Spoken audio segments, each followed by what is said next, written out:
A story of an old, wealthy woman and a young man who married for their own different reasons. Do you think that marriage works? For what reason did a young man marry an old, wealthy woman? Did the man know that woman was wealthy, or was he in true love with her? Adam Francis, a 23-year-old man who despised working, was forced to work in a coffee shop due to his parents' pressure. He was unhappy and despised his life, as he wanted to buy expensive clothes and visit luxurious places, but had always been empty. Despite his physical attractiveness, he rarely found a woman willing to do this for him. However, he met an unexpected customer in his coffee shop, a sophisticated woman with white hair and wrinkles. She offered a simple espresso for herself and tea for her driver, and Adam was unrecognizable. He made a small compliment to the lady and offered her a job in the sales department. Adam was ecstatic and hopeful for the future, as he was punctual and had landed a job interview the following day. He was also able to get Miss Judy, the owner of the office, to hear him out. She was so insistent that she made an exception. Adam captivated her not because of his looks, but because of his communication style and focus on his goals. He dressed well and appeared like a true gentleman in any environment or situation. Miss Judy was an accomplished boss who oversaw one of the largest sports equipment retail chains in the country. Despite her lack of experience and amateurism in business, she took up the business 13 years ago when her husband, the founder, died, leaving Miss Judy's empire. She had no interest in sports, let alone business, until she took it up 13 years ago when her husband, the founder, died. Adam deduced the story from old photos on Miss Judy's walls and assumed she was over 70. He decided to try to make the old woman fall in love with him, believing she wouldn't live much longer due to her wrinkles and age.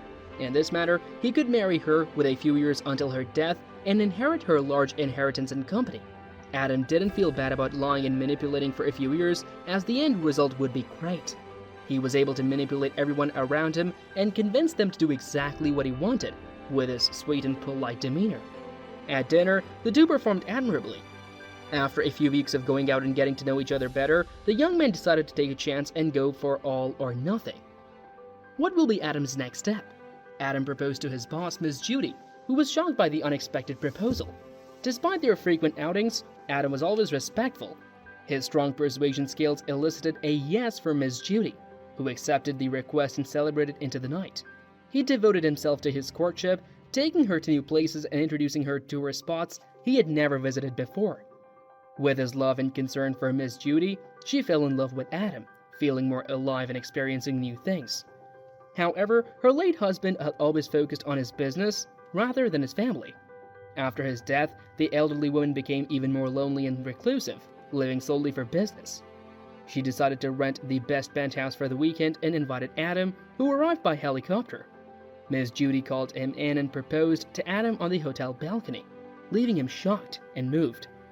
She asked him to marry her, but was disturbed by his treatment of the hotel employee who welcomed her. She thought it was just her perception, and he wasn't rude at all, but it triggered a warning in her mind, making her more alert to Adam's next moves. The story revolves around a wealthy woman named Judy, who is unaware of the extravagant lifestyle her husband Adam is living. She has been working hard and investing in her husband's business, which has been a paper plan for years. After her husband's death, Judy becomes the majority shareholder and sole owner of the empire. However, Judy's struggle with her husband's money led her to question her husband's true intentions.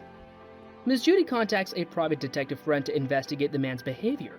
The detective's report reveals that Adam had been transferred to another branch of the company and was cheating on her. He was meeting another woman and attending parties and restaurants, but not working. The man was constantly cheating on her, lavishing her with extravagant gifts purchased with his fortune and the company's corporate card. The old woman's trust in Adam has been broken, and she is left feeling more used and cheated than she has ever felt in her life. She plans to give Adam a shock by blocking her personal credit cards and terminating his contract with the company. The man's first attempt to use his credit card to pay for dinner with his mistress is denied, and he jokes that it was an operator error. The young man Adam is embarrassed and tension-ridden after 3 attempts to settle a bill at a restaurant. He calls his wife, Mrs. Judy, but she doesn't answer her cell phone. After threatening to call the cops and spend the night in jail, Adam agrees to leave his documents and cell phone with the manager. The young man is enraged and tries to resolve the situation, but Mrs. Judy denies knowing the reason and claims it was a bank issue. She reveals her true self, focusing on status and money, and holds him accountable for his lies. She goes to the bank to change her marriage contract and inheritance, but her plan is thwarted by a sudden death. Judy, who has been battling cancer for 3 years, leaves a letter to her faithful driver, saying her final goodbye. Adam, acting like a depressed widower, conceals the absence of tears in his eyes. As requested in Mrs. Judy's letter, the will was read aloud during her funeral. Employees and stockholders of the corporation who were concerned about the future of the business filled the room. Adam felt awkward as everyone glanced at him as the text began by thanking everyone for being there and saying that at least now she would have genuine happiness, meeting her late spouse on the other side and being able to be together for all of eternity. Instead, her firm would be shared evenly among all of the present shareholders, with a note saying how they had always supported the elderly woman and how, as a result of the board's wise judgments and superb leadership, she died with her company bigger and more powerful than ever.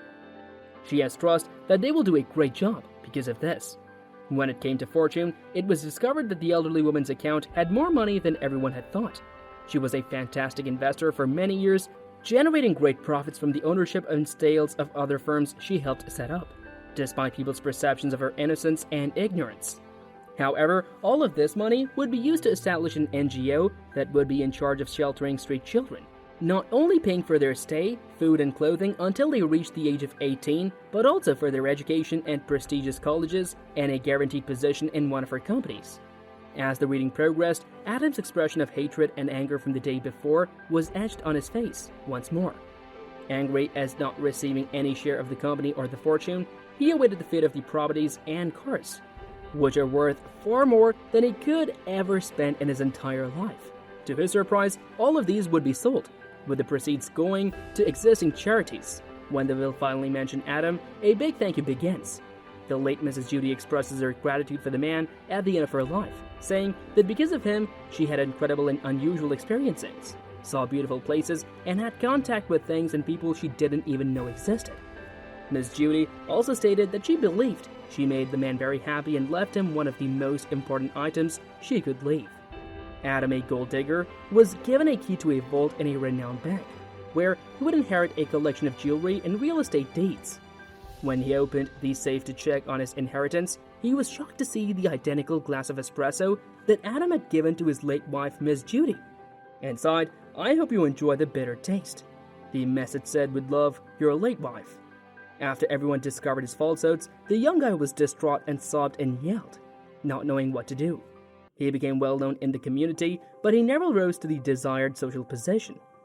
Miss Judy passed away content in the knowledge that her late husband was her soul match, and that Adam was merely a Scrooge who didn't get his way.